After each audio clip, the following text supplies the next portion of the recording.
On the banks of the mighty Volga River lies a city etched deep into the soul of the 20th century. Once called Stalingrad, this is nowadays known as Volgograd. It's a city reborn from rubble, soaked in history, courage, and sacrifice. I am here in Volgograd, Russia. These very grounds here were the site of the most decisive and deadliest battle of World War II, the Battle of Stalingrad. It was a battle that sparked hope all over Europe that Nazi Germany could be defeated. A battle that led to freedom in Europe. Before we dive deeper into the history of the Battle of Stalingrad, I want to clarify one thing. Stalingrad and Volgograd are the same thing, the same city. I said before I'm here in Volgograd and I will now be talking about the Battle of Stalingrad, and there is a simple reason behind this. In 1961, the city of Stalingrad has been renamed into Volgograd, which is what it's being called until today. This was a decision that has been made by Khrushchev, a former Soviet Union leader, and it was part of his de-Stalinization campaign. During the late 50s and the early 60s, the legacy of Stalin has been condemned, and therefore a lot of names of cities or streets and even images of Stalin have been completely forbidden. You can see here behind me a river a little bit, and that is the river Volga. And that is why the city nowadays is called Volgograd. It basically means city of the Volga, of the river. Before the war, Stalingrad was the industrial powerhouse of the Soviet Union. But in 1942, Hitler's army came with one mission: to crush the Soviet morale. The Battle of Stalingrad lasted more than 6 months. More than 2 million people have died here, and of those, more than 1.1 million were Soviet soldiers. During the battle, Stalingrad was a place of pure horror. There were battles fought in the streets, in basements. There were complete buildings completely destroyed and burned down. Stalingrad basically got completely destroyed. But all the sacrifices were made for one cause: to free Europe from German Nazis. There is one place that represents the Battle of Stalingrad perfectly. It is a place that remembers all of these soldiers that have died here on the grounds of Stalingrad. I don't believe there is a better place to remember those soldiers that fought for the freedom of Europe here in Stalingrad than the highest point of the city, where an impressive monument stands that you can see here behind me. This is the Motherland Calls monument, and it represents a strong woman holding a sword high up into the sky. It represents the call to fight for your motherland. And with more than 90 meters, this is also the tallest statue of a woman on Earth. It is really an impressive monument and perfectly represents what Stalingrad stands for. The hill we are currently walking up is called Mamaev Kurgan, but it was also known as the Point Zero. This hill here is the highest point of the city, and strategically it was therefore a very important point. From up here you can see the river Volga as well as the whole city. Therefore it changed hands dozens of times. Today, with the Motherland Calls monument, this place holds one of the most powerful monuments on Earth.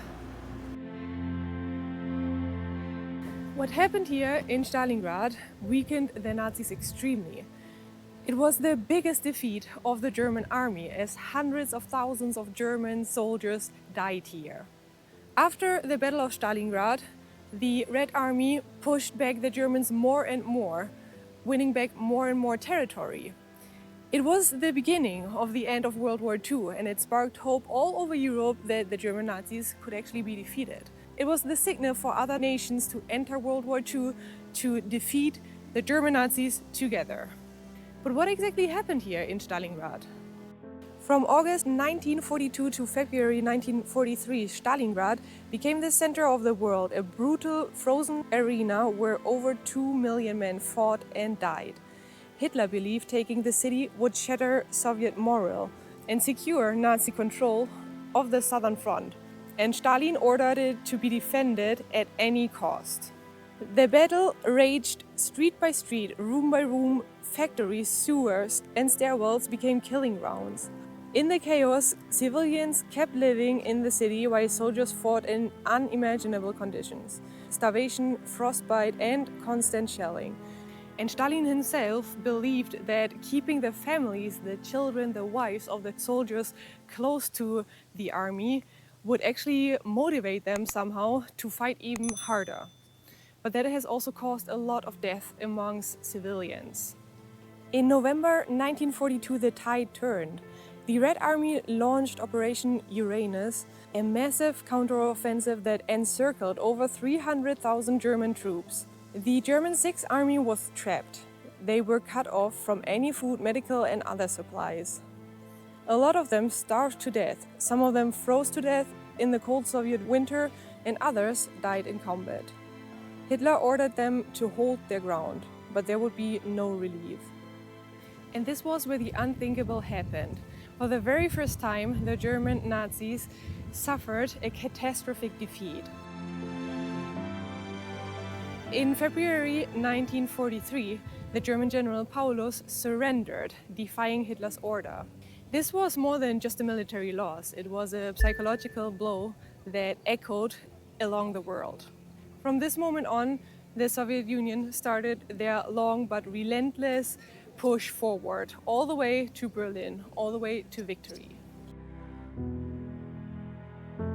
The higher we walk up the hill and the closer we get to the monument, the more impressive it gets. I don't believe that any of the images we are taking actually demonstrate how impressive and powerful this monument is in reality.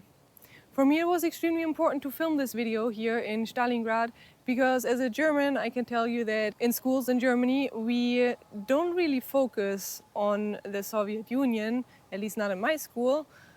We rather focus on what the Allies did in general to end the World War.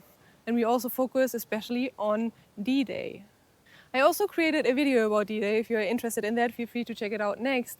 But today we want to remember the signal that the Soviets set out into the world, because I personally believe that this battle here in Stalingrad was what spread hope all over Europe and the world that this war could actually be ended. And therefore, I believe the Battle of Stalingrad deserves way more importance than it gets in the Western world. Beneath the statue, the Hall of Military Glory holds the names of the fallen. A guard of honor stands beside the eternal flame, a symbol that the memory of their sacrifice will never die. The flame burns, but not only for those who died here, but also for those who stood, who fought, and for those who said no further. And just look at all of these names here on the wall. I believe those are names of the fallen soldiers. However, I don't think those are all of them. There must have been way more names somewhere else, and probably also a lot of unknown people who have lost their lives here. Every full hour you can witness the changing of the guards.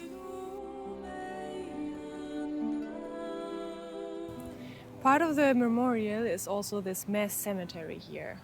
Behind me you can see a wall that depicts names. There are hundreds of thousands of names. These are the names of fallen soldiers, and the amount of names shows the extremely high human cost of the war.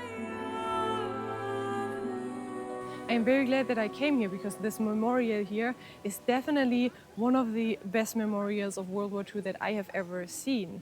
It is impressive, it is powerful. The whole way they created this monument sets a sign of power and the great victory that was achieved here in Stalingrad.